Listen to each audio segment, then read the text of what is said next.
Good afternoon. My name is Matthew Hard, and I'm currently enrolled in Humanities 300 second semester. And the three artworks I would like to be discussing today are the Mask of Agamemnon, the Pantheon, and the Sarcophagus of the Spouses. But first, I would like to start off with the Mask of Agamemnon.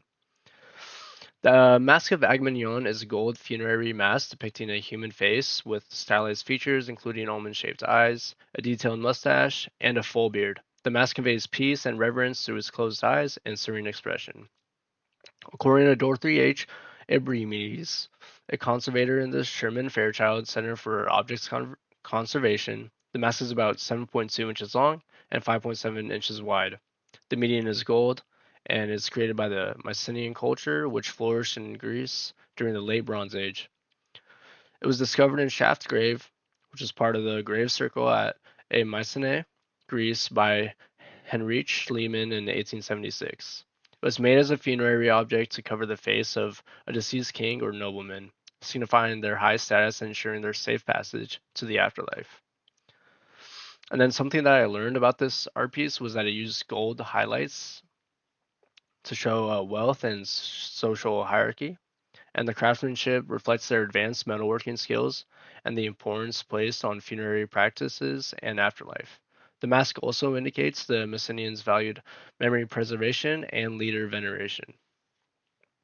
Something that interested me about this piece of art was the connection to Greek mythology. I found it impressive the craftsmanship and the historical significance of its discovery of Heinrich Schliemann, who aimed to prove the reality of Homeric epics. Secondly, my second art piece that I would like to discuss is the Pantheon.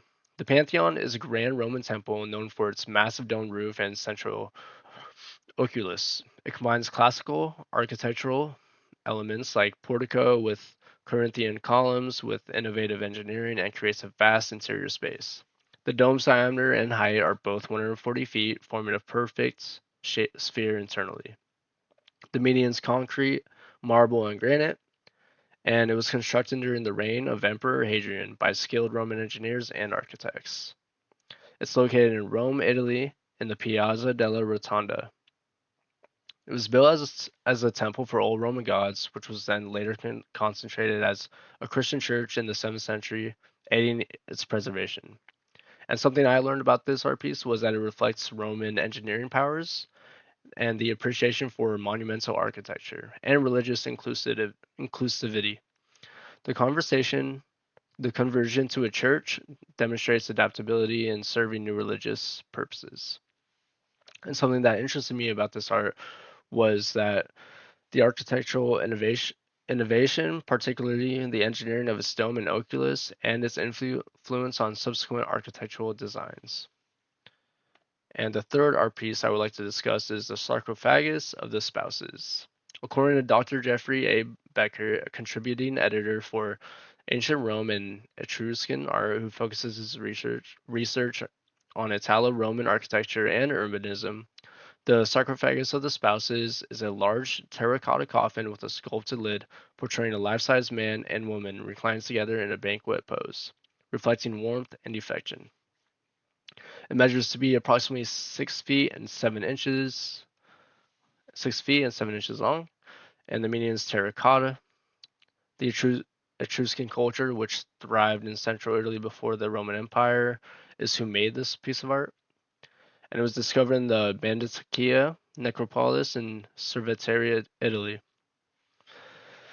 was made to hold the cremated remains of a couple, suggesting they would continue enjoying social and familial pleasures in the afterlife.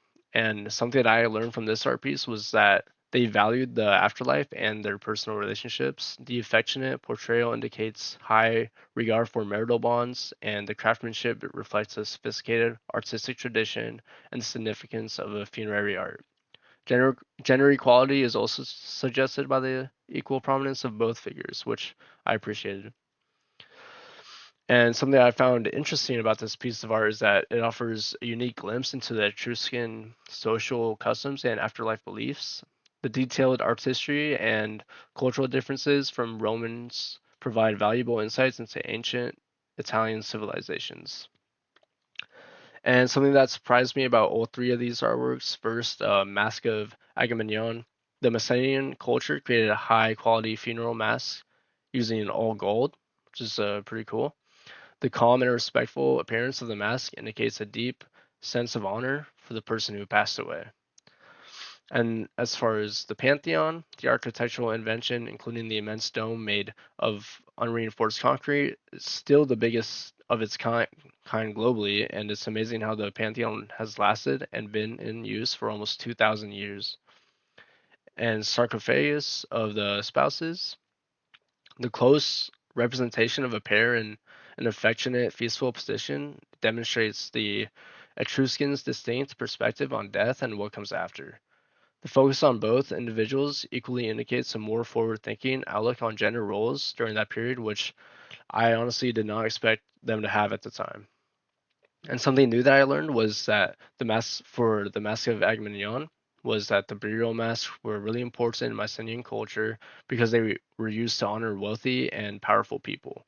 This shows that the society valued the social status even in the afterlife. And the Pantheon, the Romans were really good at mixing old school religious architecture with latest engineering techniques. The design ideas from the Pantheon went on to inspire a whole bunch of later architectural projects showing how Roman innovations stuck around for a long time. Lastly, the sarcophagus of the spouses. The Etruscans were really into the idea of life after death, and they like to show social customs like feasts in their art. And their artwork for funerals tells us a lot about what mattered to them, like family and the idea that enjoyable things continue even after death. And here's my cited sources that I used. And thank you so much for listening.